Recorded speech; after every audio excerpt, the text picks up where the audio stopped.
मैं विकास नागर स्वागत करता हूं आपका स्टडी IQ आराम प्लेटफॉर्म पे। आशा करता हूं आप सब लोग अच्छे बहुत मजे में भी होंगे। क्लास 6 और 7 क्लास की एनसीईआरटी हमने कंप्लीट कर चुकी है और उसमें जो हमने बेसिक्स पढ़े हैं वो आपको पता लगेगा धीरे धीरे कैसे वो आगे चैप्टर्स में क्लब हो रहे हैं और कैसे जो आपने वो टॉपिक्स अंडरस्टैंड करे हैं उसका इंप्लीमेंटेशंस कैसे हो रहा है। क्लास 8 से जो भी एनसीईआरटीज हैं उसके जो भी टॉपिक्स हैं वो डायरेक्टली पॉलिटी से जुड़े हैं, वो directly UPSC civil services examinations में जिस तरीके के क्वेश्चंस पूछे जाते हैं उनसे जुड़े हुए हैं। क्लास 8 के बाद जो भी एनसीईआरटीज आएगी वो दी मोस्ट इंपॉर्टेंट रहने वाली है। तो आज जो हम लोग क्लास 8 का पहला टॉपिक हम लोग करेंगे वो है हमारा द इंडियन कॉन्स्टिट्यूशन। यानी आज संविधान की किताब तो हम खोल के ही रखेंगे और संविधान कैसे बना वो धीरे धीरे हम लोग चलेंगे और उसी पेज को हम लोग धीरे धीरे ऊपर लेवल पे करते जाएंगे जैसी क्लासेस में अलग अलग चैप्टर्स आते रहेंगे। तो विदाउट एनी डिले भाई स्टार्ट करते हैं हमारा पहला टॉपिक 8th क्लास का जो है हमारा द इंडियन कॉन्स्टिट्यूशन। अब इंडियन कॉन्स्टिट्यूशन की जरूरत क्यों पड़ी?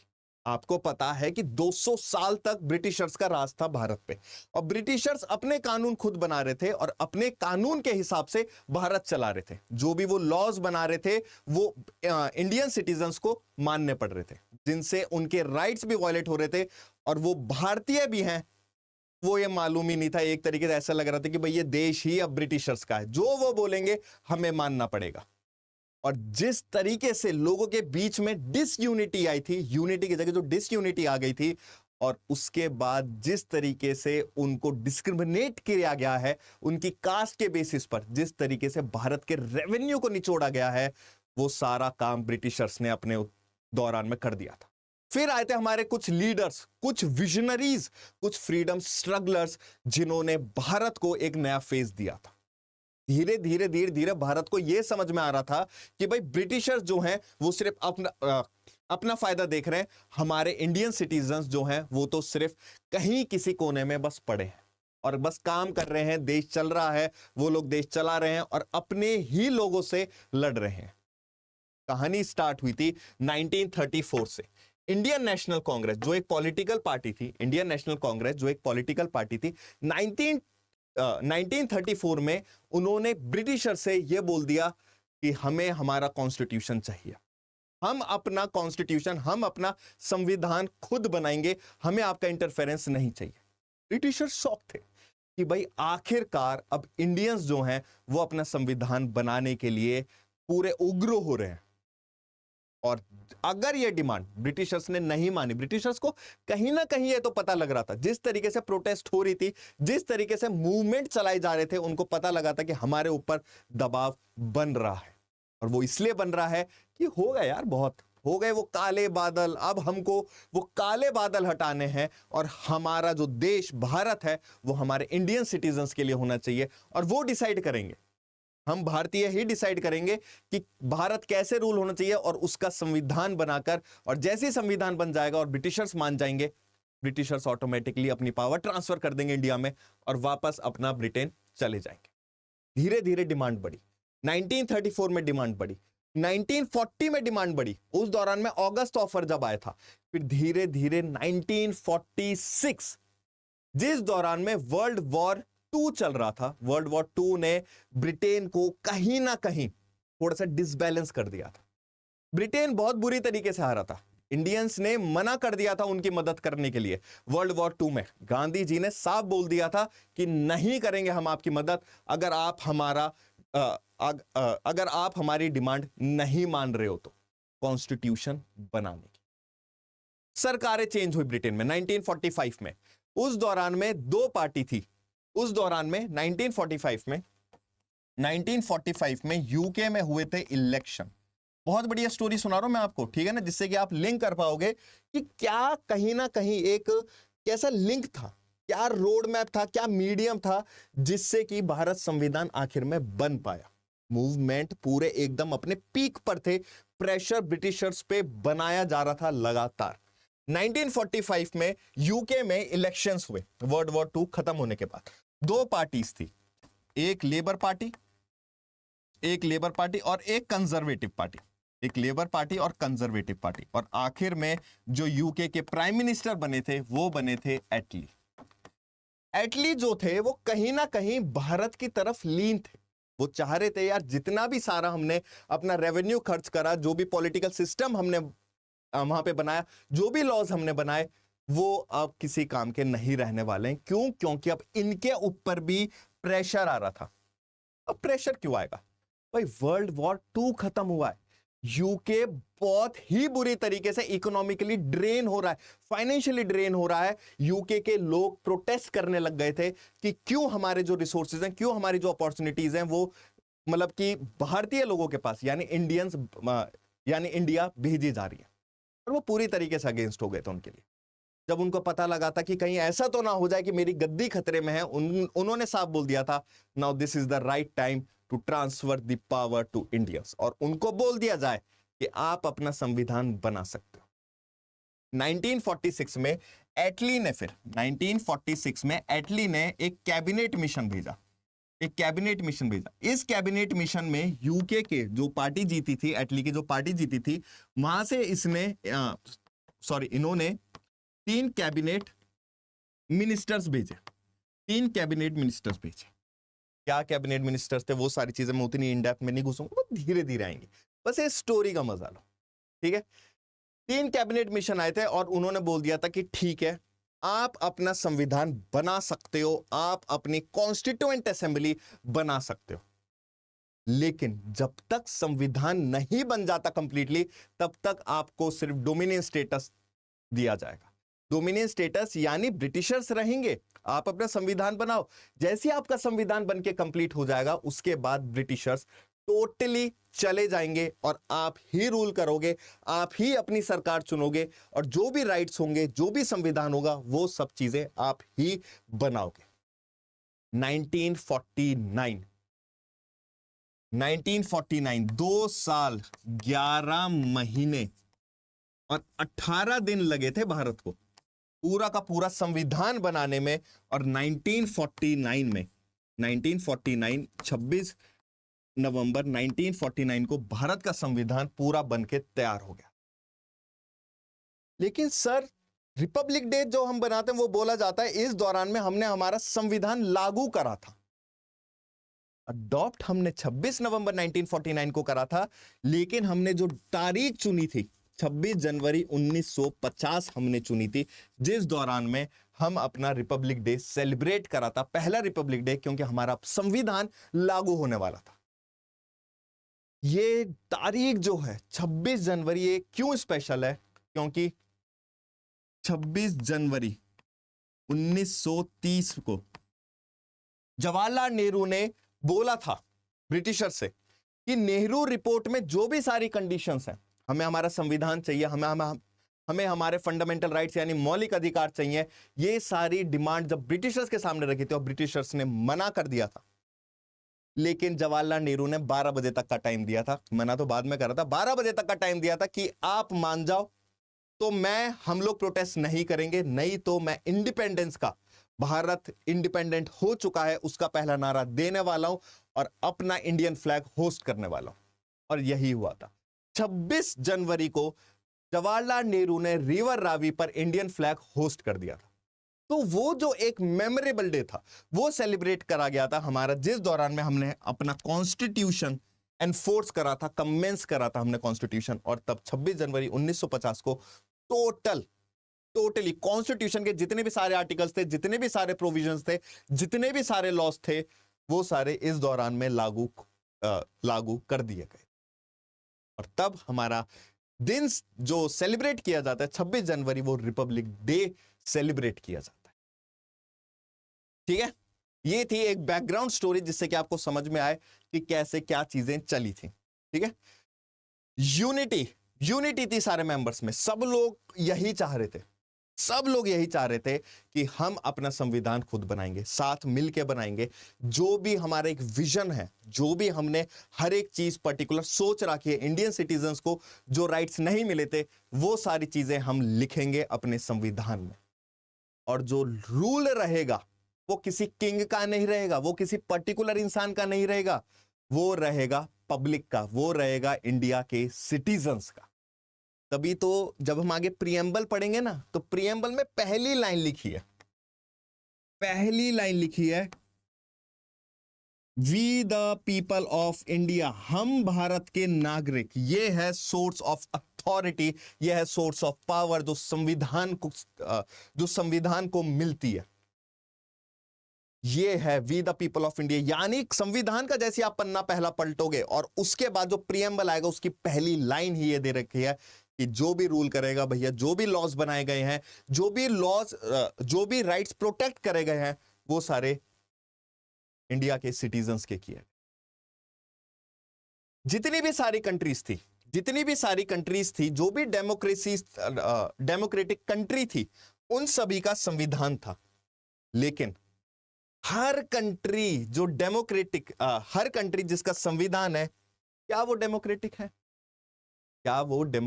है? अब आप ये बोलोगे कि सर ये स्टेटमेंट कैसी, संविधान अगर बन गया है तो डेमोक्रेटिक है, लेकिन जरूरी नहीं है। चलो एक और स्टोरी सुनाता हूं आपको, सुनो भाई। नेपाल की स्ट्रगल की 1990 में नेपाल जो है पूरा प्रोटेस्ट उन्होंने करे थे, और फाइनली जो एक मोनार्क रूल था, जो एक किंग का रूल था 1990 में, वो कहीं ना कहीं अबॉलिश हो गया था और डेमोक्रेसी स्टैब्लिश कर दी गई थी। लेकिन बस वो नाम की डेमोक्रेसी थी, क्योंकि रूल तो अभी भी किंग कर रहा था। और वो किंग कौन थे? वो थे ज्ञानेंद्र, ठीक है, वो थे ज्ञानेंद्र किंग।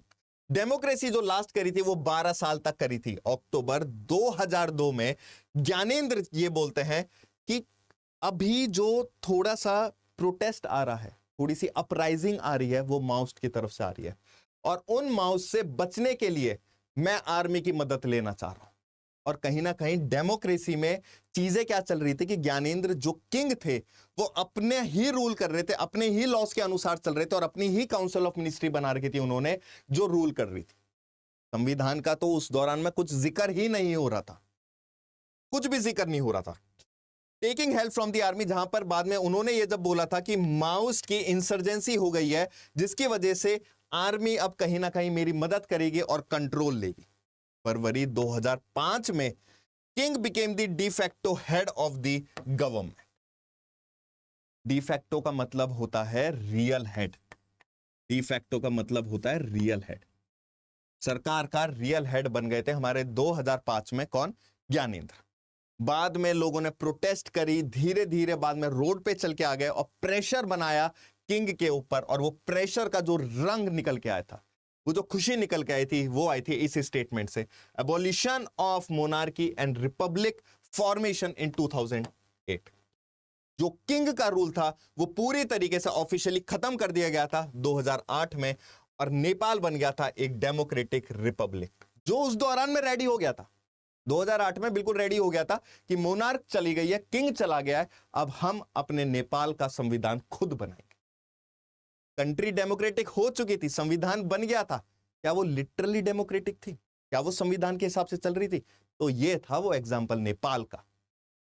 फिर बाद में जब इन्होंने 2008 में अनाउंसमेंट कर दी अपने कॉन्स्टिट्यूशन बनाने की, 2015 में इनका कॉन्स्टिट्यूशन बन के रेडी हुआ, और बाद में फिर बोला गया था कि हम अपने रिप्रेजेंटेटिव खुद चुनेंगे, हमारा रूल होगा, हम वोट देंगे और संविधान के हिसाब से चलेंगे, और संविधान में जो कानून डाले गए थे उससे सोसाइटी चलेगी, उससे नेपाल जो देश है वो आगे बढ़ेगा। नेपाल की जो जर्नी थी वो एक तरीके से डेमोक्रेटिक स्ट्रगल्स थे, और 2006 में जो मूवमेंट था, ये सारी चीजें की टेक अवेज हैं, लेकिन स्टोरी यहीं तक ही थी नेपाल की। ठीक है, ये आगे थे साइन 12 एग्रीमेंट, जहां पे साइन करा था। फिर उसके बाद चलो ये भी आपको बता देता हूं, थोड़ा सा नॉलेज तो ले लो गुरुजी, जितनी नॉलेज ले सकते हो आप। 12 पॉइंट का एक एग्रीमेंट साइन हुआ था, जिस दौरान में माओइस्ट थे, थोड़ा सा पीछे चलते हैं हल्का सा, जहां पे माओइस्ट थे और किंग थे। ठीक है, किंग और माओइस्ट कहीं ना कहीं अलग अलग थे। जहां पे किंग चाह रहा था कि हम अपनी पावर बनाएं, और माओइस्ट चाह रहा था कि हम उसकी ऑपोजिशन पार्टी से हाथ मिला लें और अपनी सरकार हम लोग बनाएं, और जो जनता को चाहिए वो हम उनको प्रोवाइड कर सकें। Maoist plus other political parties एक साथ आ गई थी, और बाद में एक साइन हुआ था 12 पॉइंट एग्रीमेंट, जिन्होंने ये एम करा था कि हम अपनी डेमोक्रेसी को वापस से रिस्टोर करेंगे और कंट्री में पीस फैलाएंगे। ठीक है ना, कंट्री को एक तरीके से स्टैब्लिश करेंगे ऑन स्केल ऑफ पीस। जो कि एक टर्निंग पॉइंट था डेमोक्रेटिक मूवमेंट की तरफ। फिर बाद में ये आए थे कि जहां पर किंग रिजेक्ट हो गए थे, प्रेशर डाला गया था किंग के ऊपर, जिससे कि जो डिसॉल्व पार्लियामेंट है उसको वापस से रिस्टोर कर लिया जाए।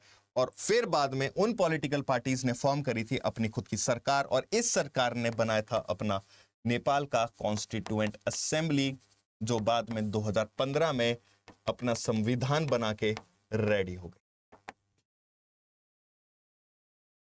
ठीक है, इसलिए हर डेमोक्रेटिक कंट्री के पास कॉन्स्टिट्यूशन तो है, लेकिन क्या हर डेमोक्रेटिक कंट्री उस कॉन्स्टिट्यूशन के हिसाब से चल रही है? जवाब मिल गया ना इसका। अब और देखते हैं कि कॉन्स्टिट्यूशन की नीड क्यों होती है।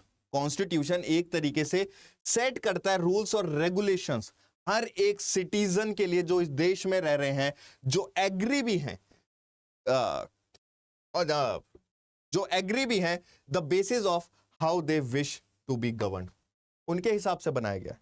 वो एक set of rules and regulations हैं जो वो प्रार्थना करते हैं, जो वो विश करते हैं कि हां ऐसे ही देश गवर्न होना चाहिए, इस तरीके से ही डिसीजन लेने चाहिए, इसी तरीके से डिसीजन लिए जाएंगे जो हमारे हित में। Constitution states the fundamental nature of its society. Fundamental nature of its society कैसे? क्योंकि जब संविधान में हर एक की पावर जो है वो रिटन फॉर्म में है, सबको अपनी अपनी पावर बता रखी है। 18+ जो आएंगे वो वोट देंगे, वो representative form of government form करेंगे, लोकसभा में एमपी बैठेंगे, जो सेंट्रल लेवल पे सरकार बनाई जाएगी, स्टेट लेवल पर एमएलए बैठेंगे, फिर नीचे ग्रास रूट लेवल पर आएगी पंचायत। ये जितने भी सारे फंडामेंटल्स हैं, ये सारे कॉन्स्टिट्यूशन में मेंशन हुए हैं। इन अ डेमोक्रेटिक कंट्री और society the constitution let's the rules and regulations. अब जो ये रूल्स एंड रेगुलेशंस है भाई, हो सकता है कि हमारे जो रिप्रेजेंटेटिव्स हमने चुने हैं वो बाद में थोड़े से अथॉरिटेरियन हो गए, तो उन्होंने सोचा कि हम तो पावर में, हम जो करना चाहें वो कर सकते हैं, ऐसा कुछ हो गया तो उसके लिए भी विजनरीज ने एक कॉन्सेप्ट दिए, एक पार्ट डाला है, पार्ट 3 फंडामेंटल राइट्स यानी मौलिक अधिकार सिटीजन्स के लिए, जो कोई भी नहीं छीन सकता है। तो कोई भी नहीं छीन सकता, तो कहीं ना कहीं ये संविधान प्रोटेक्ट करता है उन लोगों को, उन लोगों से जो अथॉरिटेरियन क्रिएट करना चाह रहे हैं। The Constitution makes sure that no dominant group uses its power against the minority communities. सबको अपना प्रोटेक्शन दिया गया। माइनॉरिटीज कम्युनिटीज जो हैं, जो ट्राइबल्स लोग हो गए, जो शेड्यूल कास्ट हो गए, शेड्यूल ट्राइब्स जो हो गए हैं, उनके राइट्स को भी प्रोटेक्ट करके रखा है कि कहीं डोमिनेंट ग्रुप जो है, कहीं वो आज भी ऐसी चीजें ना कर दे जो कि उनके ऊपर प्रेशर क्रिएट करे। किनके ऊपर? माइनॉरिटी ग्रुप्स के ऊपर प्रेशर करे। ठीक है, माइनॉरिटीज के ऊपर प्रेशर क्रिएट करे। इसलिए उनकी पावर को कहीं ना कहीं कॉन्स्टिट्यूशन ने लिमिट करके रखा है।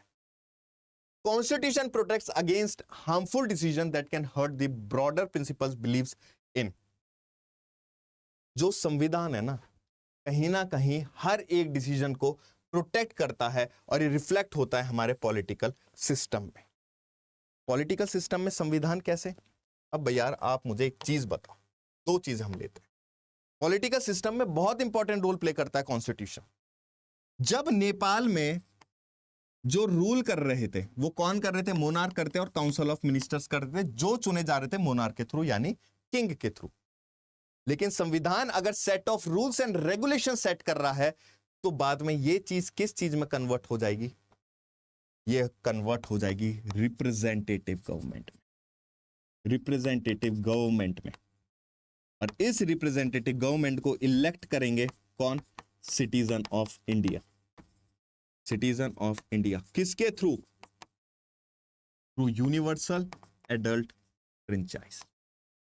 इसका पूरा कॉन्सेप्ट मैं आपको पिछली एनसीईआरटी में आपको बता चुका हूं, 6th क्लास में भी और 7th क्लास में भी। और यूनिवर्सल एडल्ट फ्रेंचाइज यानी 18+ ईयर्स के जितने भी सारे एडल्ट्स हैं, they have the right to vote. आपको एक चीज और बताता हूं, पहले जो मैं ये 18+ बोल रहा हूं ना, ये जो 18+ बोल रहा हूं, संविधान में टाइम के अकॉर्डिंग, यार पता है कि जब टाइम चेंज होता है तो उसके अकॉर्डिंग ना लोगों को भी चेंज होना पड़ता है। एटमॉस्फेयर जब चेंज होता है ना, थोड़ा सा जब माहौल गर्माता है, तो उसके हिसाब से हमको अडेप्ट होना ही होना पड़ता है। अगर हम अडेप्ट हो रहे हैं, हमें थोड़ा सा चेंज लाना है, यानी संविधान में चेंज लाना है। पहले ये 18+ नहीं था। पहले जो एज काउंट होती थी वो 21 एज काउंट होती थी कि 21 साल से जो बड़े लोग हैं, जिन्होंने 21 साल एज अटेन कर ली है, उन्हीं के पास अधिकार होता था वोट देने का। बाद में जब हम लोगों ने देखा कि जितनी भी सारी दूसरी कंट्रीज हैं, डेमोक्रेटिक कंट्रीज हैं, वो 18+ लोगों को यह अधिकार दे रही हैं। यार हम तो ऑलरेडी इतने पढ़े लिखे हो चुके हैं, इतना ज्यादा हमने मतलब कि थोड़ी सी टेक्नोलॉजी एडवांस, जो भी टेक्नोलॉजी एडवांस हुई है वो हमने अडॉप्ट कर ली है, और हमारे लोग तो इतने इंटेलेक्चुअल हो गए हैं कि उनको पता है क्या सही है क्या गलत है, किस रिप्रेजेंटेटिव को चुनना चाहिए, और किस रिप्रेजेंटेटिव की शंका जो है, यानी थिंकिंग जो है, वो बिल्कुल सही है और डेवलपमेंट फेज की तरफ है। भारत को उसको डेवलप करना है, लोगों के लिए सही पॉलिसीज लानी है, तो हम तो उसी को वोट देंगे। तो क्यों ना हम 21 साल को कम करके 18 साल कर दें। और जब भी कोई चेंज किया जाता है संविधान में, तो वो होता है संविधान संशोधन, यानी कॉन्स्टिट्यूशन अमेंडमेंट। और कॉन्स्टिट्यूशन अमेंडमेंट की पावर, कॉन्स्टिट्यूशन अमेंडमेंट की पावर, कॉन्स्टिट्यूशन अमेंडमेंट एक्ट की पावर सिर्फ दी गई है पार्लियामेंट को। सिर्फ इन्हीं के पास है कि जो कॉन्स्टिट्यूशन में अमेंडमेंट कर सकती है, और मेजॉरिटी के उससे करनी पड़ती है। इसे मेजॉरिटी कितने टाइप की होती है, क्या क्या मेजॉरिटी होती है, वो आगे आगे जो क्लासेस में जैसे जैसे टॉपिक आता रहेगा वो मैं आपको बताता रहूंगा। तो जो एज कम करी गई थी, जो एज कम करी गई थी 21 से लेकर 18 तक, वो 61st कॉन्स्टिट्यूशन अमेंडमेंट एक्ट 1988 में करी गई थी। ये संशोधन हुआ था जब जिस दौरान में एज 21 साल से 18 साल कर दी गई थी, और 18 साल के लोगों को अधिकार दिया था कि आप जा सकते हो, आप वोट दे सकते हो, आप अपना रिप्रेजेंटेटिव चुन सकते हो, चाहे राज्य का इलेक्शन हो या चाहे लोकसभा का इलेक्शन। ठीक है।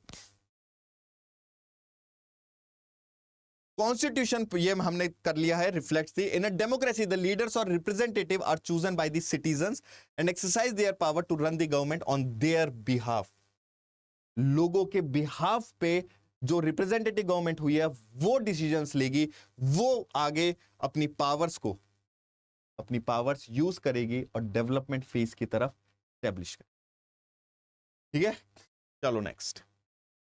No law of the country can change the basic structure of the constitution.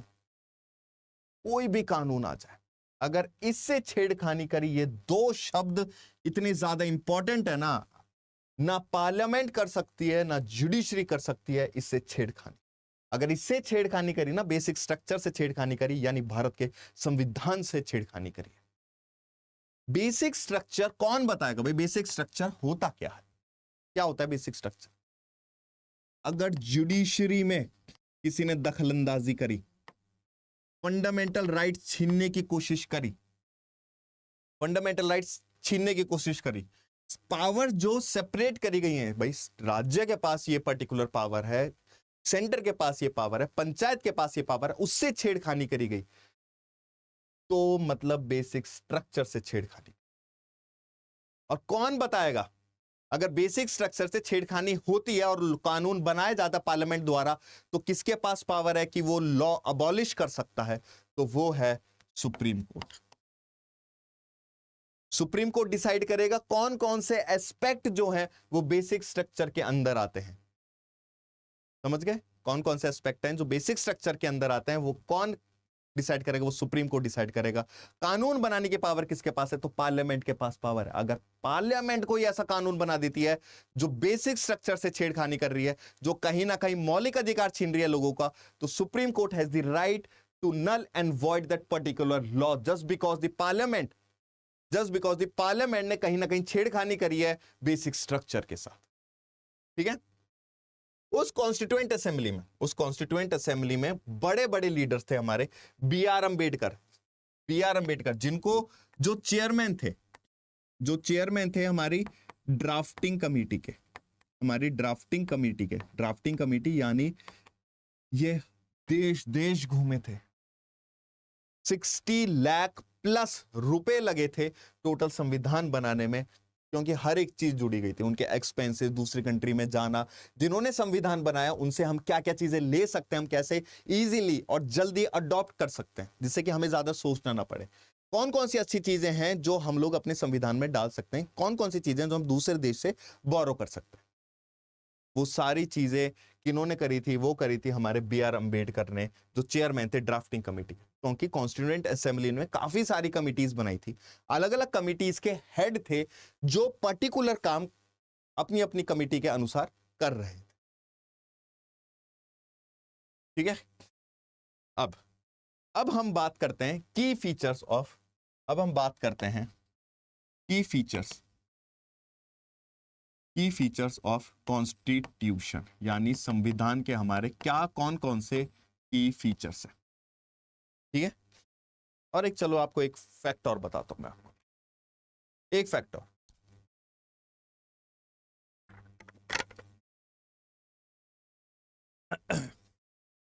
सुन के मजा आना चाहिए यार। जब हमारी कॉन्स्टिट्यूएंट असेंबली थी ना, जो हमारी कॉन्स्टिट्यूएंट असेंबली थी, उसमें स्टार्टिंग में थे, जब हमारी कॉन्स्टिट्यूएंट असेंबली फॉर्म हुई थी, कॉन्स्टिट्यूएंट असेंबली जब हमारी फॉर्म हुई थी, तो उसमें जो मेंबर्स थे वो थे हमारे 389 मेंबर्स, और बाद में ये घट के हो गए थे 299 मेंबर्स, जो हमारा संविधान बना रहे। रीजन पता है क्या है? इंडिया पाकिस्तान का पार्टीशन, जब पार्टीशन हो गया था, जो भी लीडर्स थे वो बाद में पाकिस्तान की तरफ चले गए थे उनका अपना संविधान बनाने के लिए, जिसकी वजह से ये जो मेंबर्स थे ये कम हो गए थे 219। और एक छोटी सी चीज और बता, हमारी जो संविधान की किताब है ना, वो आज भी पार्लियामेंट के लॉकर में रखी गई है, और एक नाइट्रोजन बॉक्स है, ओरिजिनल कॉन्स्टिट्यूशन एक नाइट्रोजन बॉक्स है, उसके अंदर रखी गई है।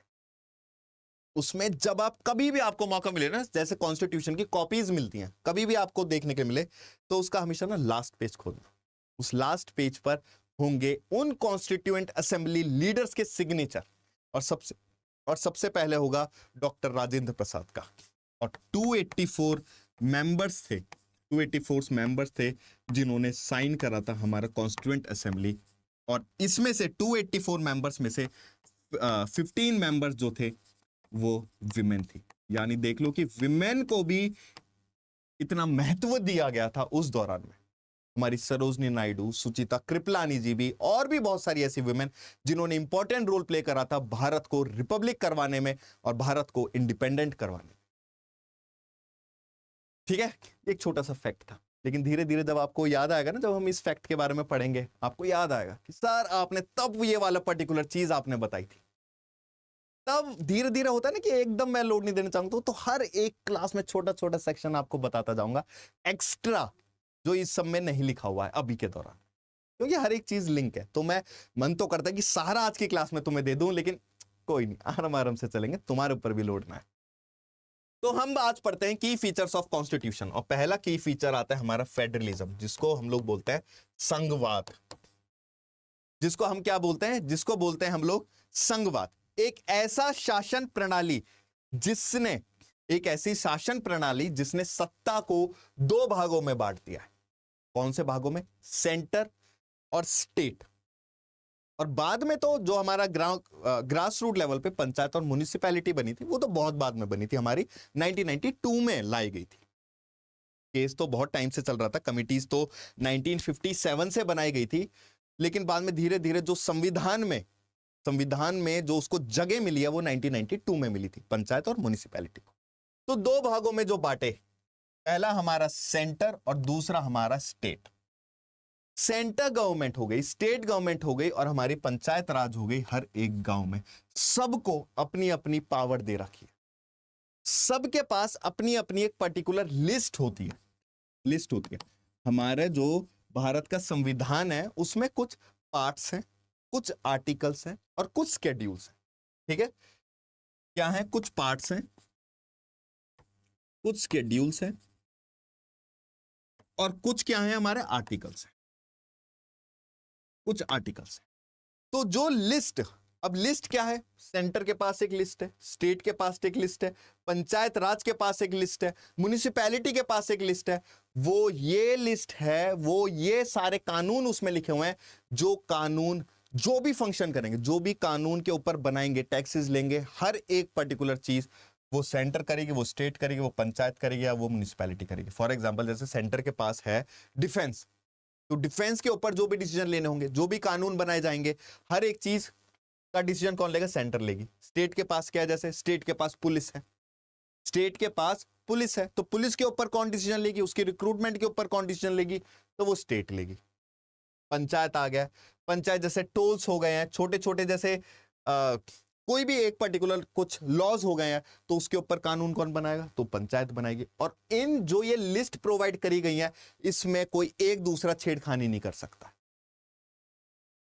अब सेंटर लिस्ट है, स्टेट लिस्ट है, पंचायत राज स्टेट लिस्ट है। अब ये जो लिस्ट है ना, ये मेंशन करी गई है हमारे संविधान के 7th शेड्यूल में। 7th शेड्यूल में कौन कौन सी लिस्ट हैं जो सेंटर के पास है, जिसके ऊपर वो कानून बना सकती है, कौन कौन सी लिस्ट हैं स्टेट के पास जो स्टेट कानून बना सकती है, सेम ऐसी पंचायत, सेम ऐसी म्युनिसिपैलिटी। ठीक है, चलो। Constitution provide itself the subject of the law making authority. ये सब्जेक्ट्स मैंने आपको बता दिए, सब्जेक्ट्स वही हैं जो लिस्ट है। Constitution specifies the source of revenue. Source of revenue, source of revenue भाई जिसके ऊपर कानून बना रहे हैं, जिस जो लॉज हैं, जहां से रेवेन्यू आएगा, तो वो उसी के पास आएगा ना जिसके पास उस कानून को बनाने का अधिकार है। अगर सेंटर के पास, सेंटर की लिस्ट में कोई कानून है और उसके प्रति उसको पैसे प्रोवाइड हो रहे हैं, तो वो उसका रेवेन्यू होगा। स्टेट के पास जो आ रहा है, स्टेट का रेवेन्यू होगा। पंचायत के पास जो आ रहा है, पंचायत का रेवेन्यू होगा। भाई हर किसी को रेवेन्यू की तो जरूरत है, अगर वो फंक्शन करना चाह रही है, हर किसी को रेवेन्यू की जरूरत है। तो वो रेवेन्यू जो है ना, वो डिस्ट्रीब्यूट करे गए हैं हर एक लेवल पर, centre, state, village. Indian citizens are govern by rules and laws and regulations के हिसाब से इंडियन जो सिटीजन्स हैं वो गवर्न किए जाते हैं by these 3 levels of government. State कानून बनाता है, सेंटर कानून बनाता है, जो हमको मानने पड़ते हैं। ठीक है, जो हमको क्या करने पड़ते हैं? हमको मानने पड़ते हैं। दूसरा आता है parliamentary form of government. Parliamentary form of government का मतलब यह होता है कि it refers to the presence of parliament in the country which makes laws according to which the prime minister is considered at the head of the government. Parliamentary form of government यानी कि एक parliament होगा। चलो, एक parliament होगा, इस parliament के अंदर रिप्रेजेंटेटिव होंगे। हम ले लेते हैं सेंटर की बात कर रहे हैं हम लोग। सेंटर में इस ये रिप्रेजेंटेटिव कहां बैठेंगे? सेंटर में जाके बैठेंगे। और इन रिप्रेजेंटेटिव को क्या बोला जाएगा? इन रिप्रेजेंटेटिव को बोला जाएगा एमपी। ठीक है, क्या बोला जाएगा? यानी member of parliament. Member of parliament. जब ये जो एमपी हैं, ये जब इलेक्ट होते हैं, तो ये जो मेजॉरिटी में पावर होती है, जो मेजॉरिटी में लोग होते हैं, जिस पॉलिटिकल पार्टी से मेजॉरिटी से एमपी आएंगे, वो अपना एक लीडर चुनते हैं। और उस लीडर को जो चुनते हैं, उस लीडर को बोला जाता है प्राइम मिनिस्टर। ये प्राइम मिनिस्टर ही चुनता है कि अमित शाह को ये वाली मिनिस्ट्री दे दी जाए, इस पर्टिकुलर को ये डिपार्टमेंट दे दिया जाए, राजनाथ सिंह को डिफेंस दे दिया जाए, निर्मला सीतारमण जी को फाइनेंस मिनिस्टर दे दिया जाए। वो सारी चीजें कौन डिसाइड करता है? प्राइम मिनिस्टर करता है, यानी काउंसिल ऑफ मिनिस्टर्स। कौन डिसाइड करता है? प्राइम मिनिस्टर डिसाइड करता है। और ये जो काउंसिल ऑफ मिनिस्टर्स की लिस्ट है, ये जाती है प्रेसिडेंट के पास, और president is bound to appoint them, और इनको फिर वो ओथ भी दिलाता है। बढ़िया लगी ना साइकिल? चलो, the constitution of India guarantees the universal adult franchise. अब जो ये रिप्रेजेंटेटिव लोग चुन रहे हैं, ये क्या, ये जो रिप्रेजेंटेटिव हैं, यानी हम लोगों को ये लोग रिप्रेजेंट कर रहे हैं, वो किसके थ्रू इलेक्ट होते हैं? तो यूनिवर्सल एडल्ट फ्रेंचाइज के थ्रू इलेक्ट होते हैं with respect to their roles in electing their representative. Beside this every citizen has the right to contest election. सबके पास अधिकार है भाई, आप भी लड़ सकते हो एमपी के लिए। भाई ऑलरेडी इंडियन सिटीजन्स हैं, उनके पास अधिकार है, उनके पास राइट्स हैं इंडियन सिटीजन्स के पास, कि वो भी इलेक्शन में खड़े हो सकते हैं, जीत सकते हैं, और किसी ना किसी का रिप्रेजेंटेटिव बन सकते हैं। और जिम्मेदारी अपने कंधों पर ले सकते हैं। ठीक है, पार्लियामेंट्री फॉर्म ऑफ गवर्नमेंट, जो गवर्नमेंट फॉर्म होगी वो इलेक्शंस के थ्रू होगी। और मैंने आपको बहुत पहले एनसीईआरटी में बता दिया था कि 2 तरीके के इलेक्शंस होते हैं, और अगर आपको 2 तरीके के इलेक्शंस के कौन से डायरेक्ट होता है कौन से इनडायरेक्ट होते हैं अगर जल्दी से सीखना है तो शॉर्ट्स सेक्शन में चले जाना, मैंने शॉर्ट्स बना रखे हैं, तो वहां जाके 1 मिनट के अंदर समझ लेना डायरेक्ट क्या होता है और इनडायरेक्ट में डिफरेंस क्या होता है, और इनडायरेक्ट में इंडिया कौन सी फॉर्म ऑफ गवर्नमेंट फॉर्म करती है। ठीक है, चल नेक्स्ट पे आता है। तीसरा आता है सारा सेपरेशन ऑफ पावर्स। भाई सेपरेशन ऑफ पावर यानी अलग अलग लेवल पर अगर गवर्नमेंट फॉर्म कर रखे, सेंटर पर अपनी गवर्नमेंट होगी, स्टेट पर अपनी गवर्नमेंट होगी, पंचायत में अपनी गवर्नमेंट होगी, सबके पास अगर अलग अलग सब्जेक्ट्स हैं कानून बनाने के, यानी सबके पास अलग अलग पावर भी होगी। सेंटर की अपनी पावर होगी, सेंटर में जो लीडर बैठे हैं प्राइम मिनिस्टर, इनकी अपनी पावर होगी। प्रेसिडेंट जो हैं, प्रेसिडेंट की अपनी पावर होगी। स्टेट की अपनी खुद की पावर होगी कि वो अपने राज्य में किसी भी तरीके का कानून ला सकते हैं, कोई भी पॉलिसीज ला सकते हैं, किसी भी सेक्शन ऑफ सोसाइटी को अपलिफ्टमेंट के लिए पॉलिसीज जनरेट कर सकते हैं। वो सारी चीजें किस पर डिपेंड होती हैं, वो सारी डिपेंड होती हैं कि किस किस लेवल पर जो जो गवर्नमेंट बैठी है और कौन कौन सी चीजें कानून वो लाना चाहती है। ठीक है, अब जो सेंटर पे बैठी है, स्टेट पे बैठी है, पंचायत पे बैठी है, तो भैया जब इनको पावर दी गई है देश को चलाने की, तो कानून भी यही बनाएंगे। अब जो बॉडी हमने इलेक्ट करी है और वो कानून बनाएगी उसको बोलते हैं लेजिस्लेटिव बॉडी। और जब ये कानून बन गया है तो एक छोटी सी बॉडी होगी जो उस कानून को एग्जीक्यूट करवाएगी, इंप्लीमेंट करवाएगी। भाई उस कानून का क्या फायदा कि जो बन के तैयार है लेकिन अभी तक किताबों में है, ग्राउंड फील्ड पर तक तो वो आया ही नहीं है। तो ग्राउंड लेवल पर लाने की किसकी ड्यूटी है? तो ग्राउंड लेवल पे लाने की ड्यूटी है एग्जीक्यूटिव की। और अगर बाई चांस कोई कानून से छेड़खानी करता है, उसका उल्लंघन करता है, चाहे वो सेंटर हो, चाहे वो स्टेट हो, चाहे कोई मेंबर हो, चाहे सिटीजन हो, चाहे कोई एमपी हो या फिर एमएलए हो, फिर आता है हमारा तीसरा जुडिशरी, जो कानून को, ठीक है ना, which is responsible to keep a check, नजर रखेगी कि कौन किसका कानून जो है, कोई भी कानून का उल्लंघन कर रहा है, कौन लॉ वायलेट कर रहा है, उसको पनिशमेंट देने के लिए बैठी है जुडिशरी। तो इसलिए ये तीनों जो चीजें हैं, ये जो तीनों पावर सेपरेट करी गई हैं, ये तीनों एक दूसरे के काम में इंटरफेयर भी नहीं करेंगी। भाई एग्जीक्यूटिव जो बॉडी है उन्होंने बोल दिया ठीक है भाई आप ये वाला लॉ बनाओ, हम देख लेंगे कैसे एग्जीक्यूट करते हैं, बिना लॉ के भी एग्जीक्यूट करने लगे। जुडिशरी मिल गई भैया एग्जीक्यूटिव से, कानून ठीक है तोड़ दिया, कोई नहीं तुम तोड़ो, सब चीज तोड़ो, जुडिशरी में मैं बैठा हूं। तो इसलिए ये जो तीनों बॉडी हैं ये सेपरेट वर्क करती हैं, एक दूसरे में इंटरफेयर नहीं करती। फिर आता है हमारा फंडामेंटल राइट्स। फंडामेंटल राइट्स यानी मौलिक अधिकार, यानी मौलिक अधिकार। ये दिस मोस्ट इंपॉर्टेंट है। हमारा जो संविधान है वो पार्ट्स में डिवाइडेड है, हमारा जो कॉन्स्टिट्यूशन है वो पार्ट्स में डिवाइडेड है। जो फंडामेंटल राइट्स दिए गए हैं वो पार्ट 3 में दिए गए हैं, part 3 of the Indian constitution में दिए गए हैं फंडामेंटल राइट्स, यानी मौलिक अधिकार, यानी आपके अधिकार। अगर भाई इससे कोई छेड़खानी हुई ना, भागते भागते सीधा सुप्रीम कोर्ट चले जाना, हाई कोर्ट चले जाना, और वहां पर यह नहीं बोला जाएगा आपसे कि एक लेयर से आओ, लेयर से मतलब कि पहले डिस्ट्रिक्ट कोर्ट में जाओ, फिर हाई कोर्ट में जाओ, फिर सुप्रीम कोर्ट में जाओ। ना ना ना ना, मौलिक अधिकार का उल्लंघन हुआ है, आप सीधा सुप्रीम कोर्ट भी जा सकते हो, आप सीधा हाई कोर्ट भी जा सकते हो, और वहां पे उसकी सुनवाई होगी। अगर पार्लियामेंट कोई भी कानून बनाता है जहां पे उसको ऐसा लगता है कि भाई ये वाला अधिकार तो हमें लोगों से छीनना पड़ेगा for the purpose of development, अगर हुआ, छेड़खानी हुई फंडामेंटल से, फंडामेंटल्स किस में आता है? बेसिक स्ट्रक्चर में आता है। और बेसिक स्ट्रक्चर से अगर छेड़खानी हुई और कोई कानून बनाया तो कौन बैठा है? सुप्रीम कोर्ट बैठा है उस कानून को रद्द करने के लिए। और वो पर्टिकुलर कॉन्सेप्ट भी फंडामेंटल राइट्स के किसी आर्टिकल में दे रखा है।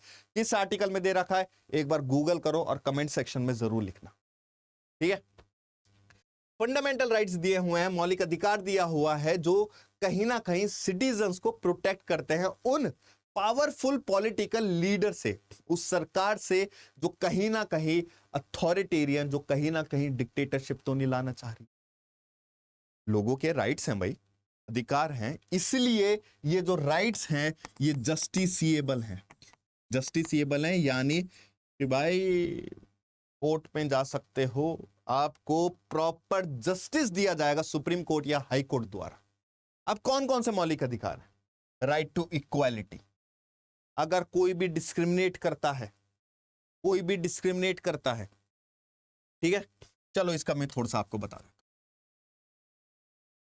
Equality before law, equality before law, equality before law का मतलब कि कानून के आगे सब बराबर हैं, कोई अमीर नहीं, कोई गरीब नहीं। और ये वाली चीज मैं आपको पिछले एनसीईआरटी में पढ़ा चुका हूं, इसलिए मैंने बोला था हर एक चीज लिंक है एक दूसरे से।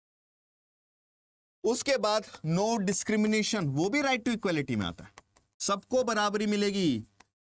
राइट टू नो डिस्क्रिमिनेशन, सबको बराबरी मिलेगी, कोई भी किसी को भी डिस्क्रिमिनेट नहीं कर सकता just because of their caste, just because of their place of birth, just because of their religion और जेंडर।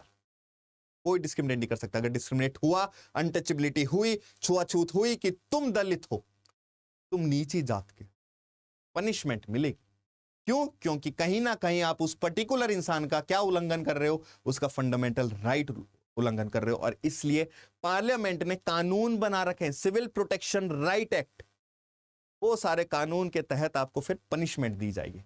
तो भाई 3 साल की हो सकती है, 4 साल की हो सकती है, वो तो तुम्हें कोर्ट जाके पता लगेगी। तो कृपया करके किसी के साथ उसका फंडामेंटल राइट ना छीनना, किसी को मना मत करना कि आप नीचे जात के हो, वॉशरूम यूज नहीं कर सकते हो, आप मॉल में एंटर नहीं कर सकते हो, ये सारी चीजें, या फिर आप इस कुएं से पानी नहीं ले सकते हो। No discrimination because everyone, every citizen has given fundamental rights, सबके पास फंडामेंटल राइट्स हैं, और उस राइट में राइट टू इक्वालिटी, हमें बराबरी का दर्जा दो। फिर दूसरा आता है right to freedom. Right to freedom, किस चीज का फ्रीडम? बोलने का फ्रीडम, अपने व्यूज एक्सप्रेस करने का फ्रीडम, असेंबली फॉर्म करने का फ्रीडम। असेंबली यानी कि अपनी पॉलिटिकल पार्टी तुम बनाना चाह रहे हो, कोई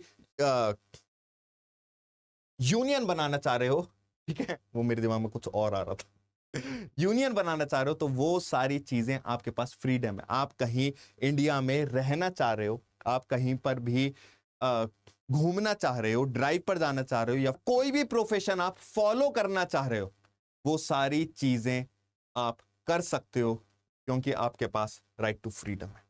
लेकिन इसमें एक्सेप्शन आता है भाई, ऐसा ना हो जाए कि आपको राइट टू फ्रीडम तो दे रखा है, आपको लगा सर कोई भी प्रोफेशन, चले गए सर पैसा, हवाला पैसा सर ब्लैक से व्हाइट में करवा देते हैं, सर ड्रग्स का बिजनेस कर लेते हैं, तो वो वाली चीज नहीं कर सकते। अगर आपको अधिकार दे रखा है यूनियन बनाने का, लेकिन आप यूनियन बना रहे हो स्ट्राइक के लिए, वो आप नहीं कर सकते हैं। गलत व्यूज आप सोशल मीडिया पे नहीं डाल सकते हैं। क्यों? क्योंकि वो भारत की इंटीग्रिटी पे, यूनिटी पे क्वेश्चन पुट कर रहा है। आप ऐसी जगह घूमने नहीं जा सकते हैं जो थोड़ी सी प्रोटेक्टेड एरिया है, जो स्पेशली प्रोटेक्ट करा गया है कि वहां पर नॉर्मल सिटीजन नहीं आ सकता है, वहां पे नहीं रह सकता है। और वो मेनली रीजंस होते हैं वो ट्राइबल्स के, कि उनका कल्चर अलग है यार, उनका ट्रेडिशन अलग है, तो उसमें दखल अंदाजी भी नहीं चाहिए होती है उनको।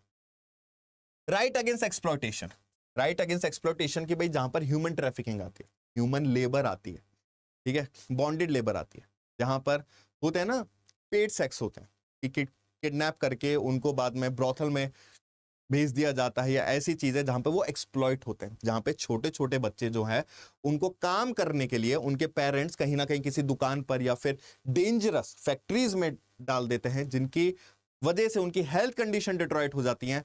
तो वो सारी चीज आप नहीं कर सकते हो। Right against exploitation. Right to freedom of religion, सबके पास अधिकार है, क्योंकि इंडिया जो है वो सेक्युलर नेशन है। सेक्युलरिज्म क्या होता है, अब ये नेक्स्ट ईयर, इंडिया एक सेक्युलर कंट्री है, यहां पर हर रिलीजन को इक्वालिटी दी गई है, हर रिलीजन को रिस्पेक्ट किया जाता है।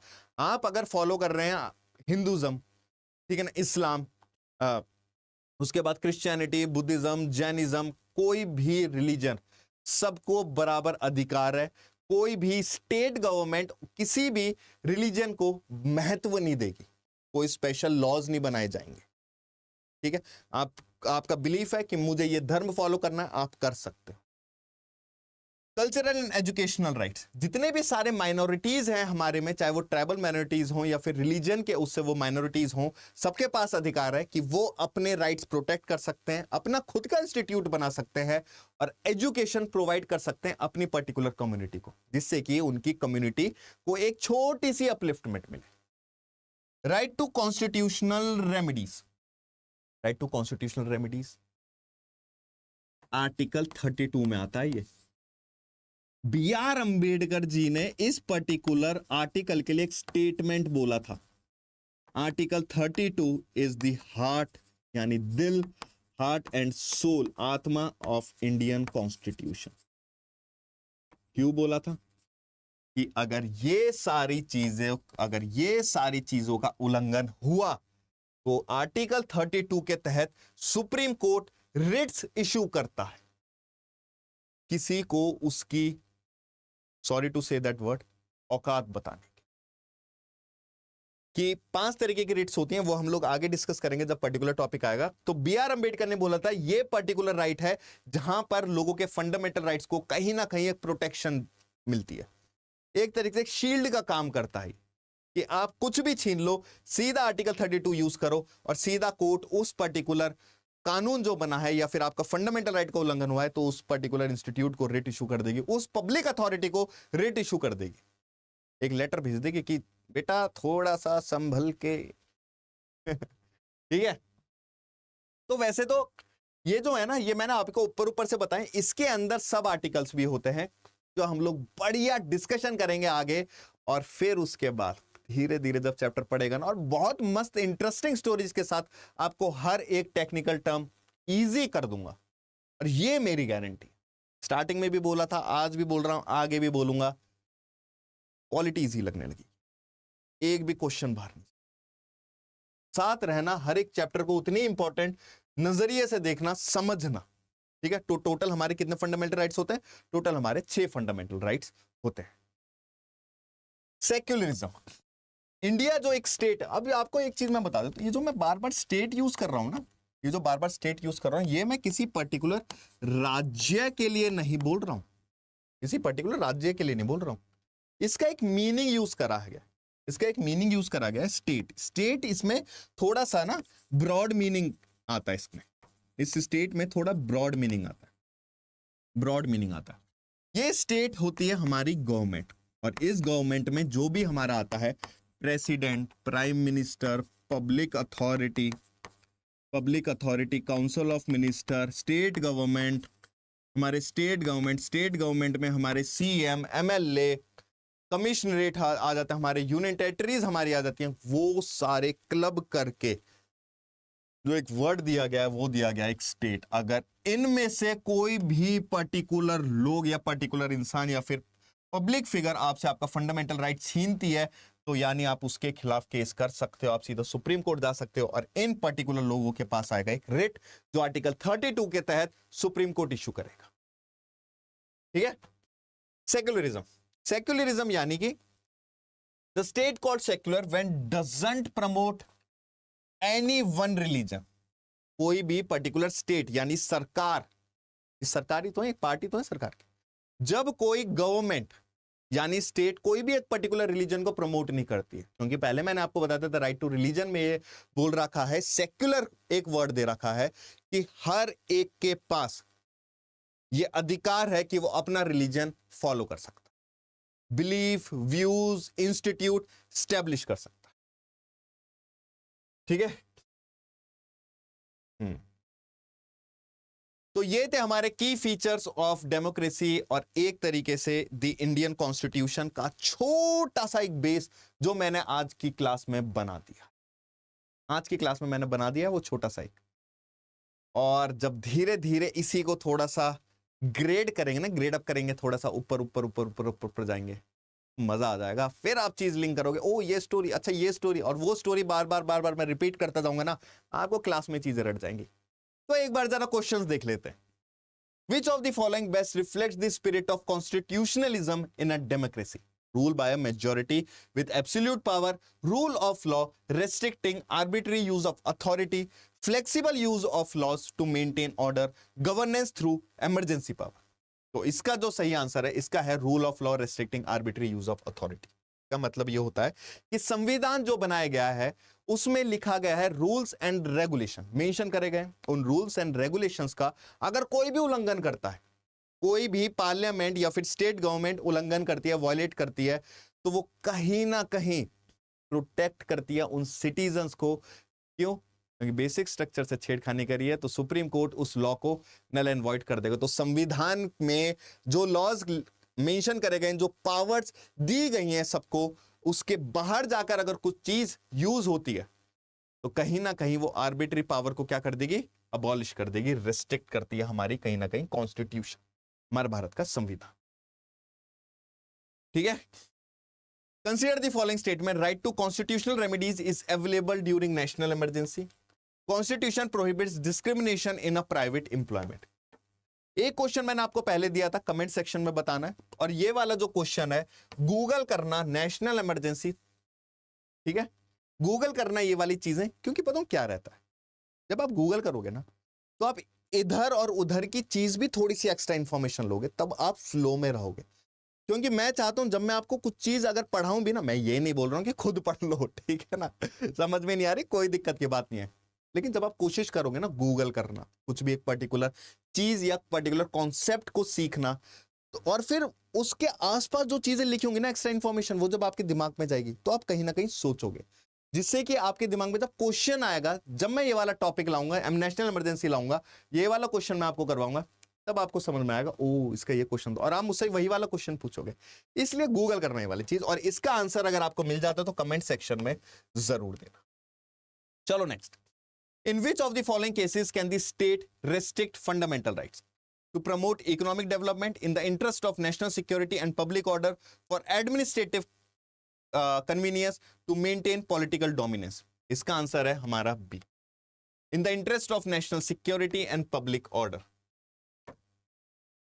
नेशनल इमरजेंसी चलो आ ही गया वैसे तो।